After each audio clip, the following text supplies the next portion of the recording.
So welcome back to the channel and the very first series on can we turn a Ford Focus into a Lamborghini.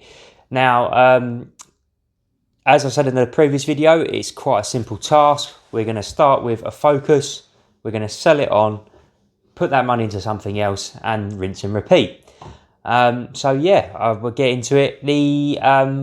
So this episode, I didn't want to separate the channel because I don't think that we're not really ready for two channels or anything like that. So I'm just going to keep it all on one. So obviously this isn't technically anything to do with the business. This is nothing to do with JR Vehicle Services, but it is my own little challenge and I'm just going to keep it all on the same channel. But we don't massively use YouTube to advertise. It does bring a bit of work in, but you know, so I think we'll be fine. If it ever gets to the point where we need to separate it, I'll separate it. So how hard is it to do the odd car sale? We'll find out. Obviously I've got some advantages. I've got a few things that I can use, such as I've got a selection of tools that I've built up over the last 16 years. We've got some staff and I got this place. So like I said, it can't affect the business as such. If there's cars on the ramps and things like that, I can't make these jobs a priority or anything like that. But if there's spaces, I can slip them in. But the company's got to be paid to do that. So we've got to pay the labour to do it. We've still got to pay for parts and things like that. So it's not just a case of, oh, we can fix that willy-nilly and chuck our staff on it. Can't do it. So that's just how it's got to be.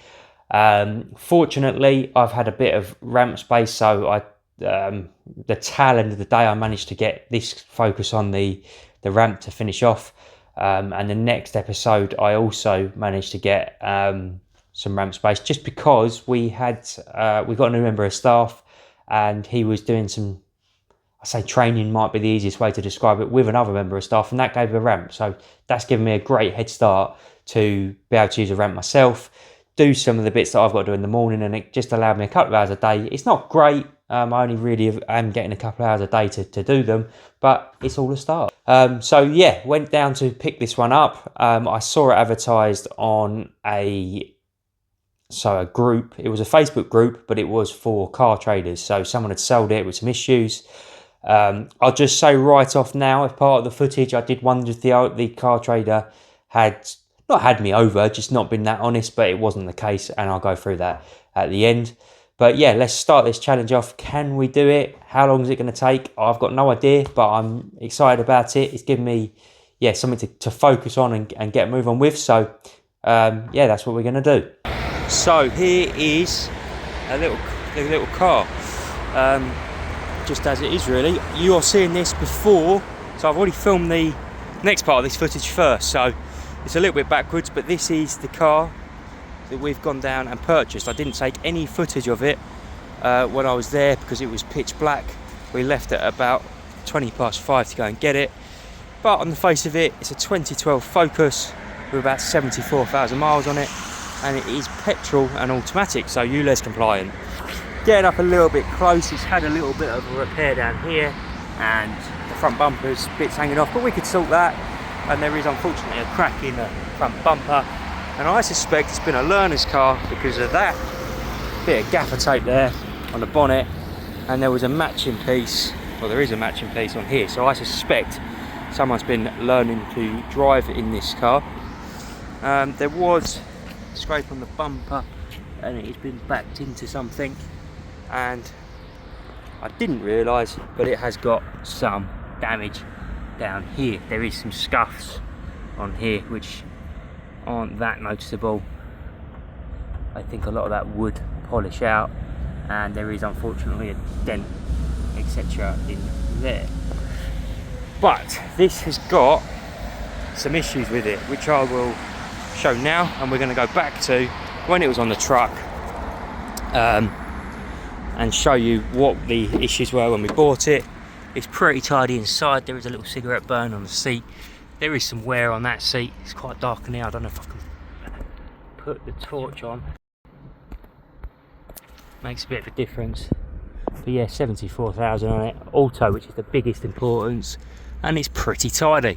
There's not much going on in the back.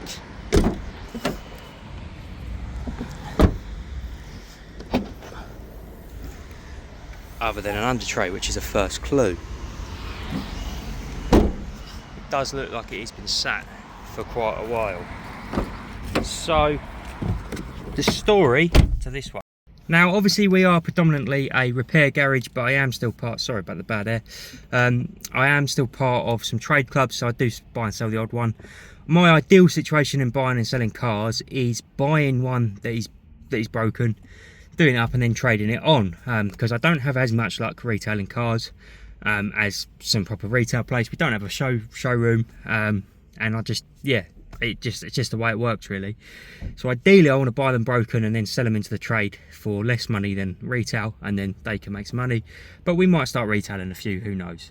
But this came in and he said it's got some sort of issue, doesn't start properly, and that he thinks it's a TCM. But I will cut back to the footage on the truck now, because I'll show you what we sort of thought it was going to be, and how it goes. So the next part of the video is now. So I just wanted to add, the bit of the video here it's fairly long. It's about 8-9 minutes long, and it might be quite boring, but I've left it in on purpose and I haven't edited it because it's quite raw. What you were seeing there was me genuinely for the first time looking at the fault. Now there was a little bit in between that I didn't actually film, and that was reprogramming the clutch after I'd let the vehicle warm up and followed a forward procedure. So our scan tool didn't tell us all the procedures, but I followed the forward procedure using our scan tool, and that's what fixed the vehicle. So I didn't get that done, but the footage that you're about to see is raw. Is that what you want to see, or would you rather me edit it out? Because a lot of that could have been edited out. You still would have seen the same story, but you wouldn't actually see it live, how it actually comes across in real life. That was me looking at the vehicle, that was me still on the truck, just wanted to get the thing driving, and we managed to. So in the car, first thought we notice is you turn the key, just nothing happens. And then apparently if you leave it for a little while, it's then started. It's not revving up properly.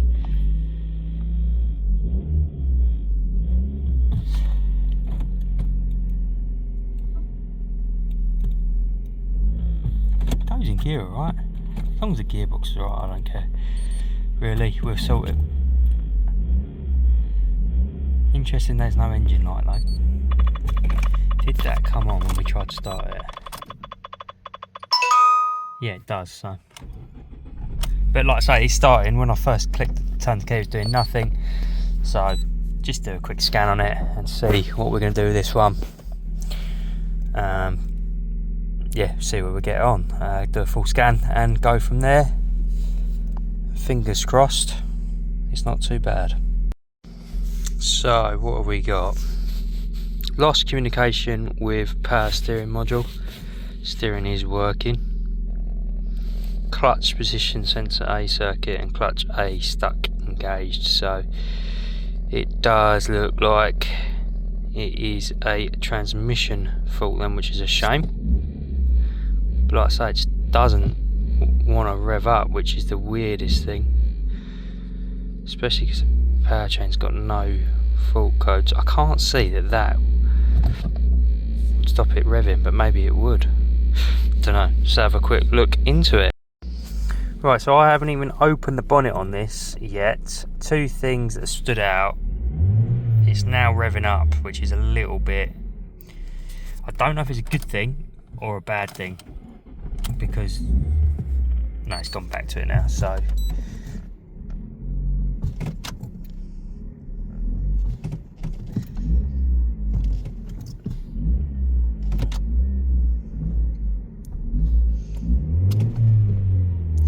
right, you saw that.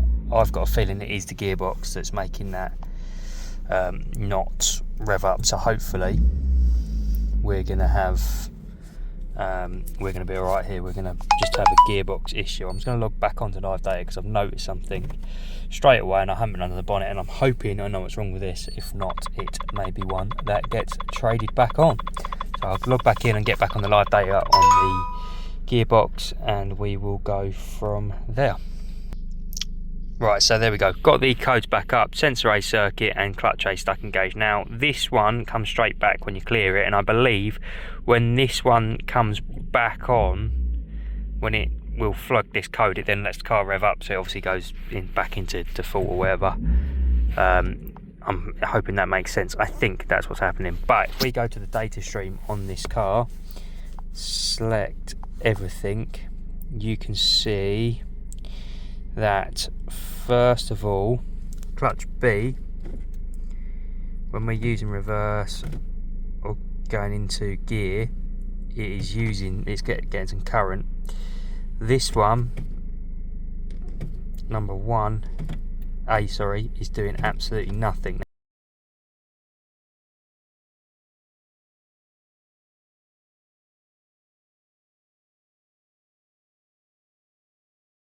Now bear that in mind, because when we go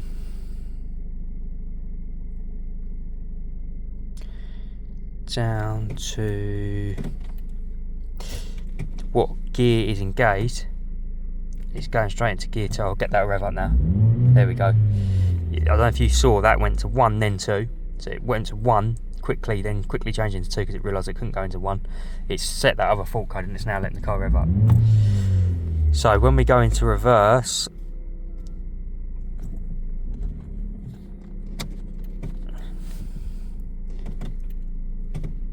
it doesn't actually come up with anything, but I don't think that particularly matters because the car is trying to reverse. But when we go into drive, it's going straight into gear 2, and if we put it into manual, it will not let us change anything, and the S mode has gone. So it is going straight into gear 2. It's not using 1, so I guarantee first, third and fifth gear don't work on this thing. But let's look under the bonnet. I'm hoping if it's a gearbox that I think it is, I think this actually might be a fairly easy fix. If not, it's going to be a power shift fault, and probably one that I can't be bothered to get involved in. So looking down here, this is the gearbox that I thought it was, and there's a clutch actuator, but it looks like, to me, it looks like it's already been changed. It looks brand new, but all the wiring is all hanging out, so someone knew there was a problem. Bit annoying, to be honest with you, but hey ho, we'll do some digging. I'm going to just quickly try and program the positions just in case it will sort itself out with the program. That would be nice, but someone knows. So was the seller telling them the truth? He did say something about it. Oh, you know, I was thinking about trying one. I don't know. I don't know how long he's had it. I've got a feeling though that, yeah, it's so frustrating because it's another trader, but I think he knew more than he was letting on with this one. I really do. So let's plug it in, try and do the adaptions. If it works, happy days. If not, let's get it off, and hopefully it's a wiring issue and not a gearbox issue. The only thing that's making me wonder is the fact that it's not reading anything, any amperage, so it doesn't even look like it's trying. So hopefully it'll be, if the calibration doesn't work, it will be the it'll be some sort of wire into it. Fingers crossed. But if not, we will probably just have to trade it on because it gets expensive fixing these, and that's why they've part X'd it, I suppose. So I've just gone into this and I've clicked the clutch learn. I can hear something moving under the bonnet. I'm not going to get, I wouldn't be able to get out in time. The vehicle's still on the truck, just to see if it was that actuator moving, because that would be interesting. But if not, if this doesn't work, I will do some testing. I'll put an amp clamp around the wire and see if it's actually doing anything. Ensure the distance in park, press brake pedal and hold. So let's see what happens here.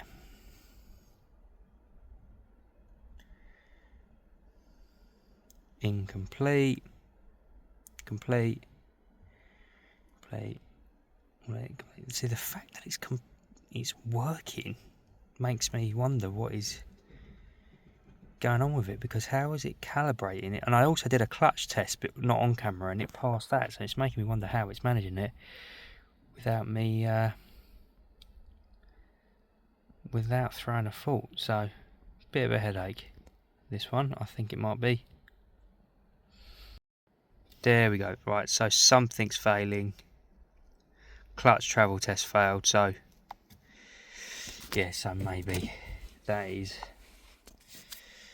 yeah, okay. Alright, well, no point in wasting any more time now. Get it unloaded and we'll get it off, but I've got a feeling that this trader has done that gearbox repair himself, I think.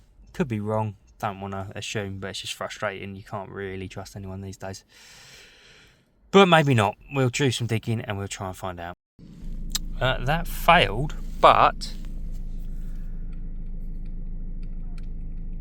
we're now going in gear.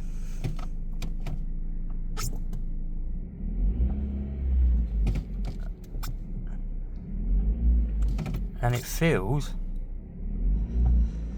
alright. Now, one or two things is going to happen here. Either this is fixed and yeah, someone's tried to fix it and hasn't, so either that's happened, or there is a problem with it, and because I've calibrated, it's sort of come out of fault mode now, and as soon as we drive up the road, at some point it will go again, and that would indicate to me that it's an actual clutch issue. To me, the clutch touch point has moved, so we're in reverse now. Yeah, see that? That's working now. That would be nice. That would be nice. Let's get it unloaded and give it a road test. Well, I do not want to jinx it, but I do strongly believe the vehicle is fixed. So I did the clutch calibration like I showed you, and it failed. And it failed, but it let the car drive, and then it kept coming up that the clutch was over, the gearbox was overheating. And I don't, obviously the gearbox wasn't overheating, but I think the car thought the clutch had been slipping for a long time, so it wanted just to stop and wait 5 minutes. It kept coming up on the dashboard, and I think that was the issue. So anyway, I redid the parameters, just followed the procedure a bit more carefully because there was a few procedures it said to follow, and it passed. And it then it said start the car, started doing the clutch points, it reset the clutch points, and the car has driven absolutely perfect. So I don't want to jinx it, and I'm hoping that we've had a win out of it, to be honest with you. So I will want to trade this on really, but I want to make sure I'll put a little bit of, there's half a tank of fuel which I'll use, and then once I've used that half a tank up, I will stick it up and advertise it for sale once I'm happy with it. But yeah, now once the actuator, the tests had gone through, it told me to start the car. You could feel the clutch kicking in and out. Big warnings about 4 times. Make sure you hold the brake down. The car is driving absolutely spot on, and all the codes have gone. So I really am hoping that there's a win. The car has started first time every time. I do think that it was nothing to the immobiliser. Happy with that. It was more that it thought it may have been stuck in gear, or the clutch wasn't down, so it just wasn't very happy. And I think once it went in the fault state, it then let the car start. So I think we've had a bargain. I really do. I haven't had to do anything to fix it. So yeah, I will see how it goes. I'm going to take it for a long run tomorrow. If that's all good, I will start putting the feelers out for it, pending a little bit of a further road test once I've driven it for the rest of the week.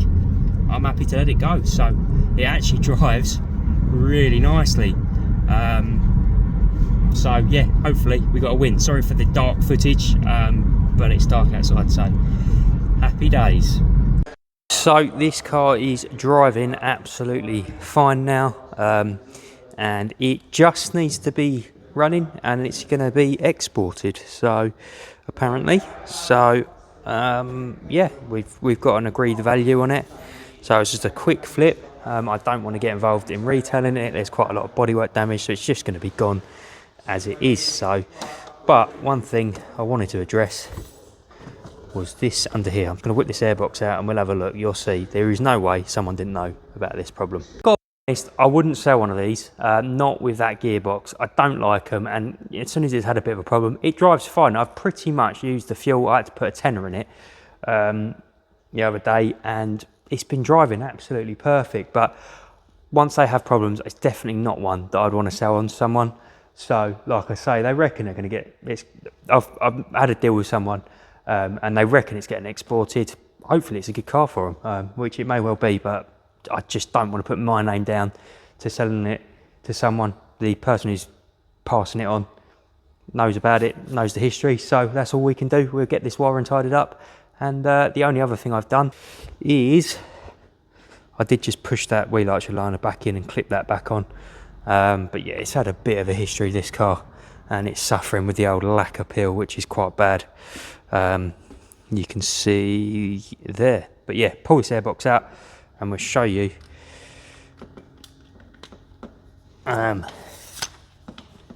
what we need to do.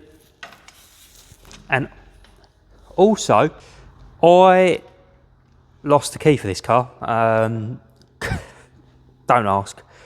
I knew I had it. I knew I parked this car when I got in my car, and I knew I put the key in my pocket, etc. etc. And I did. It must have slipped out down the side of my car seat. So I actually ordered a key, and I thought, while we've got it, we might as well just put a second key on the car. So I've got to get that cut. I'll get that key cut, and then I'll show you that probably another day, tomorrow or something. And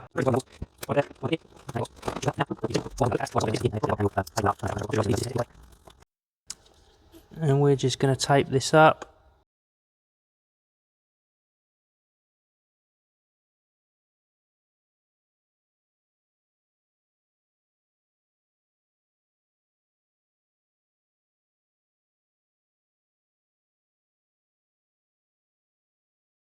The end of the video series on the very first car that we've got to flip. It will be on its way. So yeah, not a lot much more to say.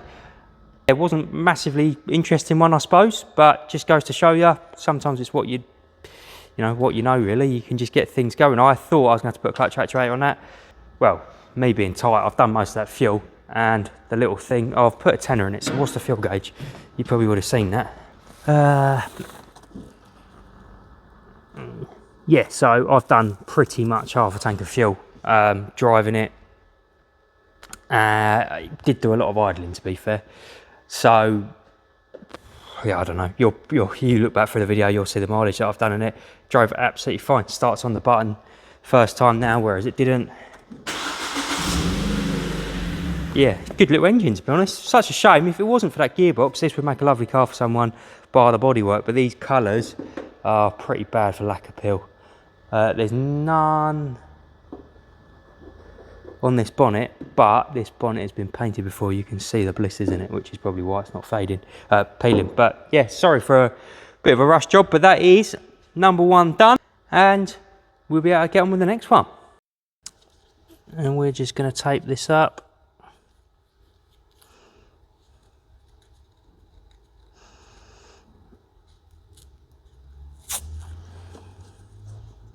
So there's a piece missing. There would normally be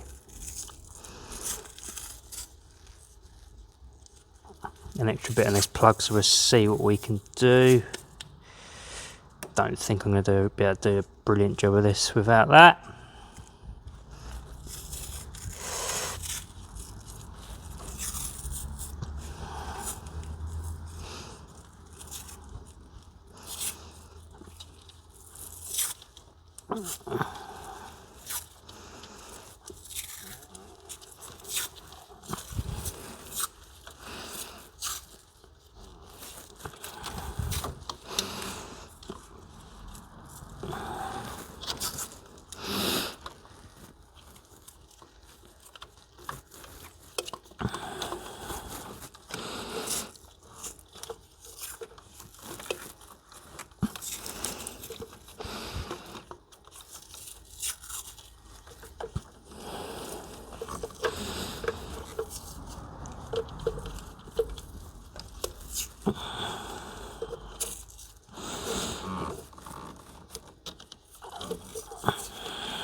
So that's that.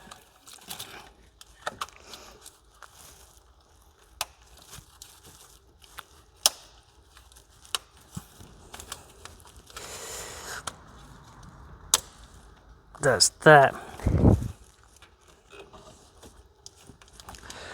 All in, like so.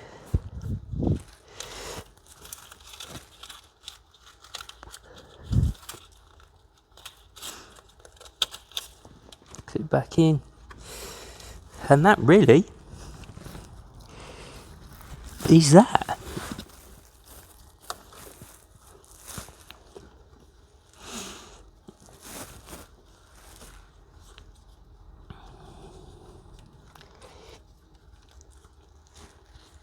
Pop that up there.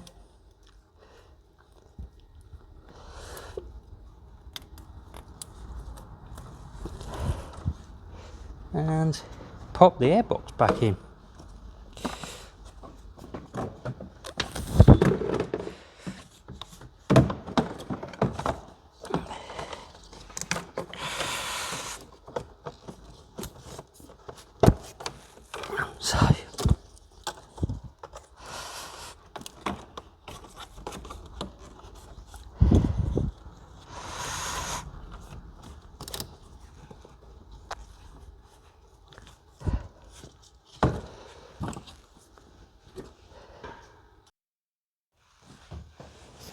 So I was looking through the paperwork, and I'm not going to show the paperwork, but it did prove a bit of a story as to what happened. So I've got a garage, and there is an invoice in the paperwork. And like I said, I don't want to slag the garage off at all. I'm not sure what the deal is, but I'll tell you what the labour description is on their receipt. And I will say one thing: they haven't actually charged for labour. Labour is £0. They've only charged for a part. So fair play to them. But we've got investigated non-start, plugged vehicle into diode computer and found fault for P2872 and P0805, suspect clutch fault. Replace clutch actuator A and tested. Fault code still present. After research, checked both clutch forks, used reset tool and checked spring. All okay. Topped up gear oil, cleaned up earth point, fault still present, stripped wiring from TCM to actuator check for broken wires, none found after continuity test and parts. So, yeah, so it was nothing to do with the dealership at all. I think the guy did say there was a fault with it. He said there was a fault with it, and he said that that it needs a TCU, I think, and pretty sure somewhere on the paperwork the garage said it needs a TCU. So the dealers or the other traders, I assume he's taking it in part X for another car, and he's just told us how it was. And I like that because it means that I can build a relationship up with, because he does sell the odd one that might suit us, and that's all I ask from him. Just be straight up. That's how I do my business with other traders. I've sold a couple of cars to a trader recently, and that's how we did it. Just be straight up with it, dead honest, and then there's no problems. And if they're not offering enough money, we can't accept it. If the other traders want too much money, we can't buy them. So that's just simple. And now you can build that reputation up. It's a lot easier because you can put your name down on things. So if said trader's got a little car that I think, oh yeah, we can have a go at that, I can just say, yep, I'll have it. He knows that at some point I'll be there to pick it up, and it's as simple as that. So thank you for watching. Sorry it wasn't the most exciting video, but that is just genuinely how it came about, and we're done. So I'm waiting for a logbook which I know about, and as soon as that's here, that car is gone. So that car is finished, and we can get on with the next one.